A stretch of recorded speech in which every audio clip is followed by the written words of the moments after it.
নমস্কার বন্ধুরা, আজ আমি আপনাদের সঙ্গে শেয়ার করব মটর পনির রেসিপি।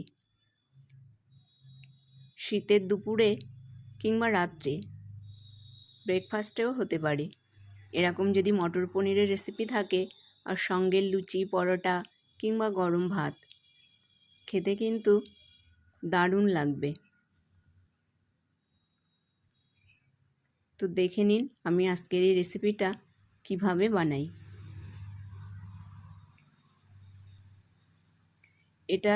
এই রেসিপিটার নিরামিষ আমিষ দুভাবেই আপনারা বানাতে পারেন।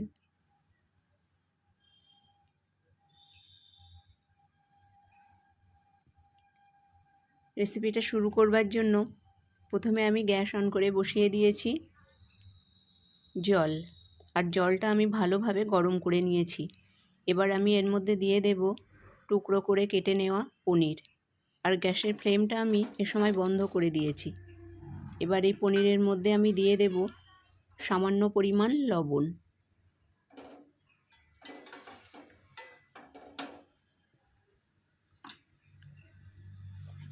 এই লবণ জলের মধ্যে আমি পনিরটা মিনিট দুয়েক একটু ভিজিয়ে রেখে দেব। এর ফলে পনিরের ভিতরে আমার লবণটা অল্প অল্প যাবে আর পনিরটাও খুব সফট হবে। তারপর এটাকে আমি জল ঝরিয়ে নেব। গ্যাস অন করে আবারও বসিয়ে দিয়েছি কড়া, আর দিয়ে দিয়েছি বেশ কিছুটা পরিমাণ রিফাইন্ড অয়েল। তেলটা গরম হয়ে গেলে এর মধ্যে দিয়ে দিলাম 1 চামচ বাটার। এবার তেল আর বাটারটা আমি ভালোভাবে গরম করে নেব।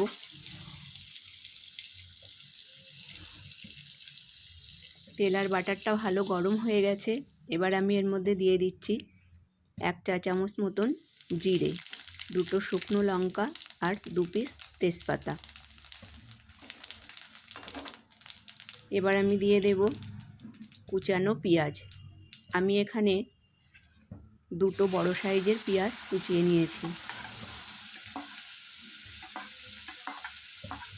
পেঁয়াজটা আপনারা পারলে আরও মিহি করে কুচিয়ে নিতে পারেন, তাহলে রেসিপিটা আরও সুন্দর হবে।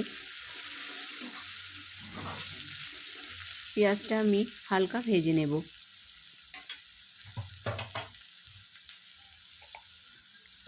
আর এর মধ্যে দিয়ে দেব আমি 1.5 চামচ মতন লবণ।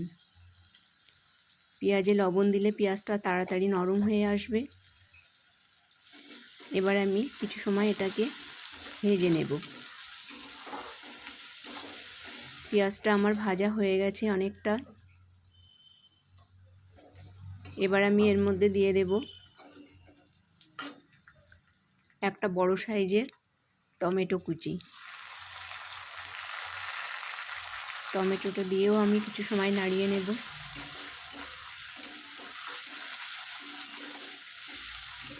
টমেটোটা নরম হয়ে গেছে,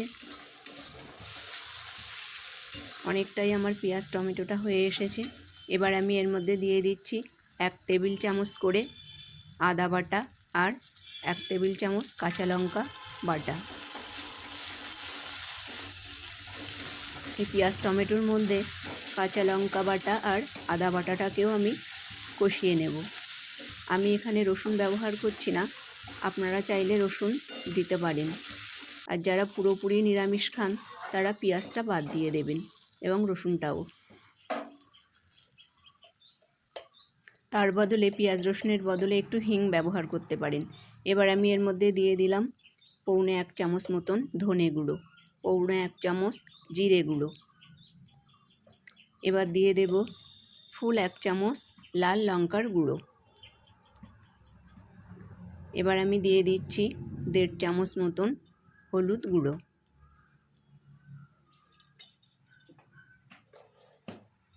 এবার দিয়ে দিচ্ছি 1 চামচ চিনি।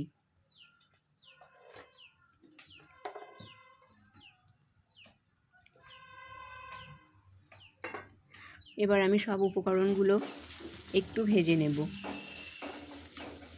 এই গরম তেলের মধ্যে হালকা নাড়িয়ে নিয়ে এর মধ্যে আমি দিয়ে দেব জল। এই জল দেওয়ার ফলে মশলাটা আমার খুব ভালোভাবে কষে আসবে। দিয়ে দিলাম আরও একটু জল। এবার মশলাটাকে আমি ভালোভাবে কষিয়ে নেব।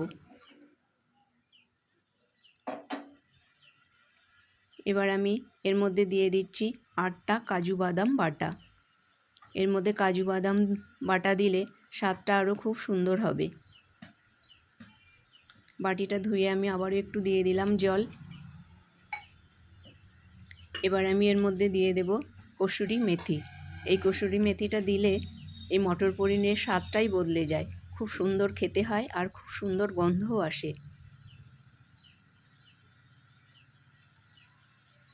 এবার আমি এই মশলাটা খুব ভালোভাবে করে নেব যত সময় না মশলা থেকে তেল ছাড়তে শুরু করবে। দেখুন মশলাটা আমার হয়ে গেছে আর মশলা থেকে তেল ছাড়তে শুরু করেছে।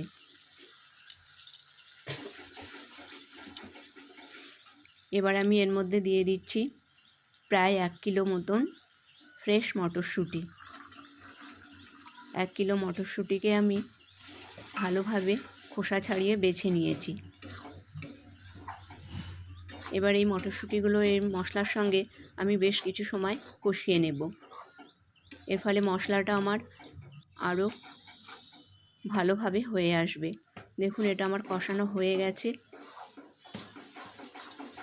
আর কড়াতে একটু লেগে লেগে আসছে, তার মানে মশলাটা আমার পুরোপুরি কষানো হয়ে গেছে।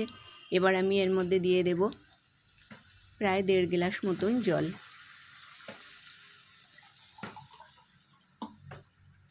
দিয়ে দিলাম 1.5 গ্লাস জল। এবার এই উপকরণগুলোকে আমি একটু খুন্তি দিয়ে এইভাবে নাড়িয়ে নেব, নিয়ে এটাকে মিনিট 6 মতন ফুটিয়ে নেব।